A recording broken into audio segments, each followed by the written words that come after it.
नमस्कार दोस्तों, मैं आपका दोस्त मानवेंद्र, वास्तु व अंक ज्योतिष सलाहकार। दोस्तों, जैसा कि आपको पता ही है कि होली आ रही है और होली के दिन ये कुछ विशेष दिन होते हैं, जैसे कि दीपावली है, होलिका दहन है और नवरात्रि है।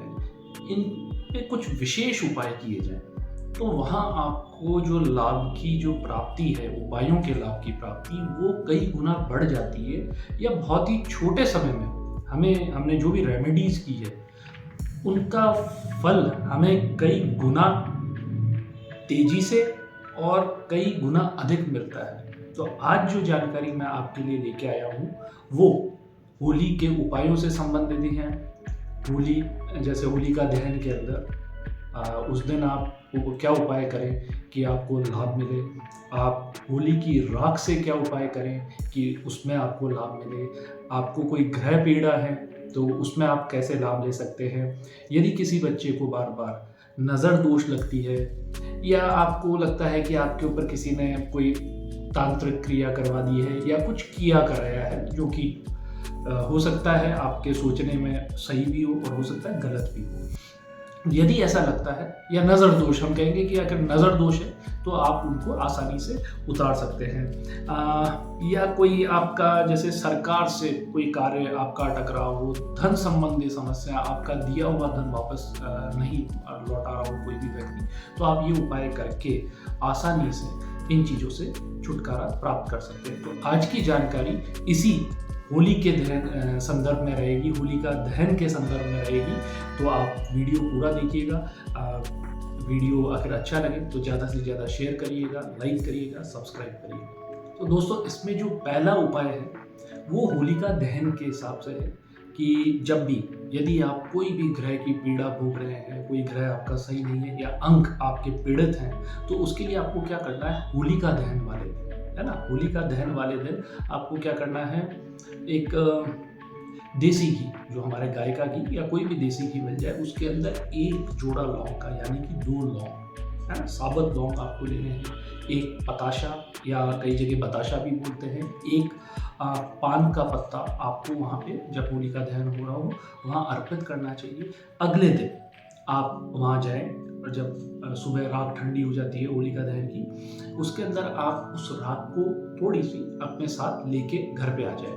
और घर, हाँ, ये याद रखिएगा कि ये करने से पहले आपको नहाना नहीं है, सुबह सीधे उठते ही आपको वो राख लेके आ जानी है। और उस राख को आपको उसको छान लीजिए और तेल जैसे मलते हैं ना, हमारे शरीर के ऊपर तेल मलते हैं, वैसे मल लीजिएगा, पूरी तरीके से मल के।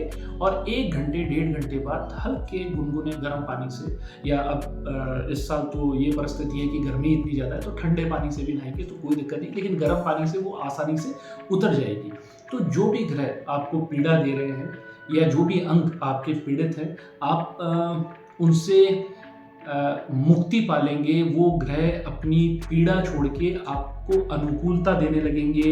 या आप ये भी कर सकते हैं कि यदि आपको ऐसा लगता है कि किसी ने आपके ऊपर अभिचारिक कर्म, यानी किसी ने कुछ किया कराया भी किया हो, तब भी आप इस स्थिति में भी ये करते हैं, या जिन जिन लोगों को बहुत ज़्यादा नज़र लगती हो वो भी ऐसा करेंगे तो उन्हें लाभ प्राप्त होगा, उनकी नज़र उतर जाएगी और ग्रहों की जो पीड़ा है तो 1 पद 2 काज हो जाएंगे। तो ये अवश्य करिए। दोस्तों, दूसरा उपाय उन बच्चों के लिए है, या उन बड़े भी कर सकते हैं इसे, जिन्हें बार बार नज़र लगती है। तो आपको उपयुक्त जो पहले वाले मैंने उसमें आपको जो सामग्री बताई है वही सामग्री का इस्तेमाल करना है। 1 जोड़ा लौंग, यानी कि 2 लौंग, 1 बताशा और 1 अखंडित पान का पत्ता। देखिए, अखंडित होना चाहिए पान का पत्ता। और आपको राख लेके आनी है और उसके लिए आपको क्या करना है, किसी भी जो ज्वेलर होते हैं या सुनार हैं उनसे आपको एक चांदी का ताबीज ले लेना है। और वो जो आप सामग्री राख जो लेके आए हैं ना, वो राख आपको 1 दिन पहले तो ये सब चीज़ें ले जाके वहाँ पे उसके अंदर होलिका दहन में डाल देनी। और ध्यान रखिएगा, अग्नि में डालना है, ये बाहर नहीं डालना है, ताकि वो राख में तब्दील हो जाए।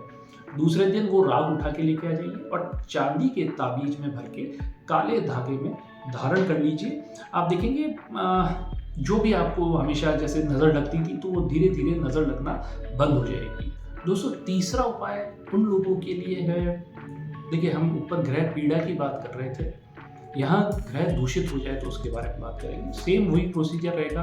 आपको 2 लौंग लेने हैं, एक पान का पत्ता लेना है, एक बताशा लेना है और आपको होलिका दहन के समय उन्हें वहाँ पे प्रवाहित या विसर्जित कर देना है ताकि वो राख में तब्दील हो जाए। उसके बाद आपको नेक्स्ट डे उसको आपको उठा के लेके आ जाना है, थोड़ी सी राख उठा के लेके आनी है। और आप कैलेंडर में देख सकते हैं या अपने किसी भी एस्ट्रोलॉजर से पूछ सकते हैं, कैलेंडर में भी लिखा हुआ होता है गुरु पुष्य नक्षत्र या सर्वार्थ सिद्धि योग जिसे कहा जाता है।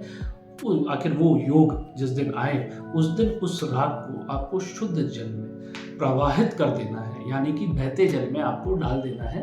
तो उससे भी आपकी जो ग्रह दूषित हुए हैं, उसकी पीड़ा आप भोग रहे हैं, उनसे आपको जल्द से जल्द मुक्ति मिल जाएगी। आपके जो अशुभ ग्रह हैं उनसे आप मुक्ति पा जाएंगे।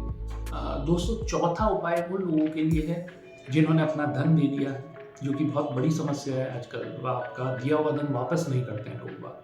तो उसके लिए होली का जो पर्व है या उत्सव है वो सबसे अच्छा माना गया है कि उस दिन आखिर आप ये टोट के करते हैं तो आपको आसानी से आपका धन वापस प्राप्त हो जाता है। इसके लिए आपको करना क्या है, यदि कोई व्यक्ति आपका धन वापस नहीं कर रहा है तो जिस दिन होली हो, है ना, होली जलने का समय हो, उस दिन आप एक अनार की लकड़ी लेके जाए और वहाँ पे उस व्यक्ति का नाम लिख दीजिए, है ना, वहाँ नाम लिख देना है।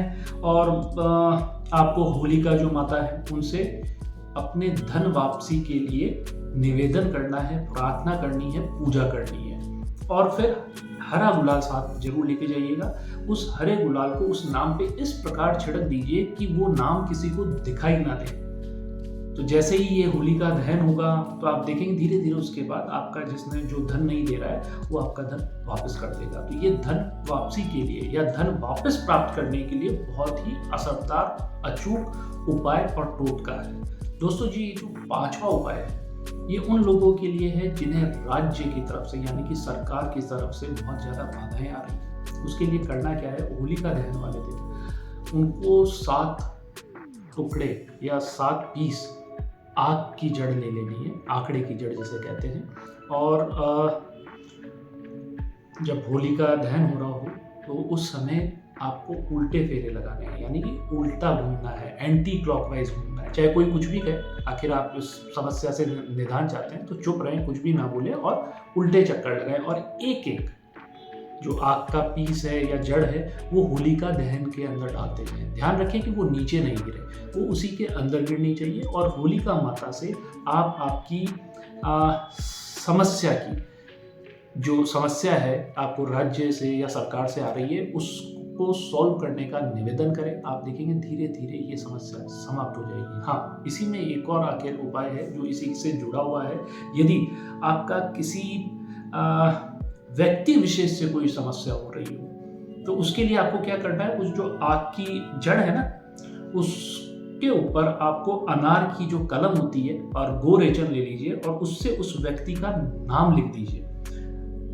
आप नाम लिख के और ये चीज भी आपको उसी में ही आपको होलिका दहन में ही डाल देनी है। तो इससे यदि आपको किसी व्यक्ति विशेष से समस्या आ रही है तो आप देखेंगे वो धीरे धीरे वो व्यक्ति आपको समस्या देना समाप्त कर देगा। देखिए, आखिर कोई इस वाक्य में दे रहा है क्योंकि ये टोटके हैं तो इन्हें बड़ा सोच समझ के करें। दोस्तों, ये जो छठा उपाय मैं आपको बताने जा रहा हूँ ये आपको होलिका दहन की शाम जो होती है ना उस समय होलिका दहन होने से पहले करना है। और ये उन लोगों के लिए बहुत ही रामबाण या लाभदायक उपाय है जिन्हें बार बार आर्थिक हानि हो रही हो। तो इसके लिए करना क्या है, जो होलिका दहन जो जिस रात्रि होना है या शाम को होना उससे 2 घंटे पहले ये कर लीजिए। आपको क्या करना है, एक आटे का 2 मुंह का दीपक बनाना है और आपके जो मुख्य द्वार की चौखट होती है ना वहाँ पे आपको इसको रखना है। लेकिन रखने से पहले क्या करना है, आपको नीचे थोड़ा सा लाल जो गुलाल होता है ना उसे छिड़क देना है और उसके ऊपर आपको ये दीपक रख देना है। तेल से, सरसों के तेल से, आप तिल्ली का तेल इस्तेमाल कर सकते हैं या शुद्ध गाय का भी नहीं कहूँगा, देसी घी इस्तेमाल कर सकते हैं। तो उसके अंदर आपको ये रख के आपको जो बार बार आर्थिक हानि हो रही है ना उसके लिए भगवान से, आपके इष्ट से, आपके पितरों से इनसे प्रार्थना करनी है। और जब ये दीपक बड़ा हो जाए, आप होलिका दहन के लिए जाएं तो उस समय इस दीपक को उस होलिका दहन के अंदर वहाँ पे आपको समर्पित कर देना है।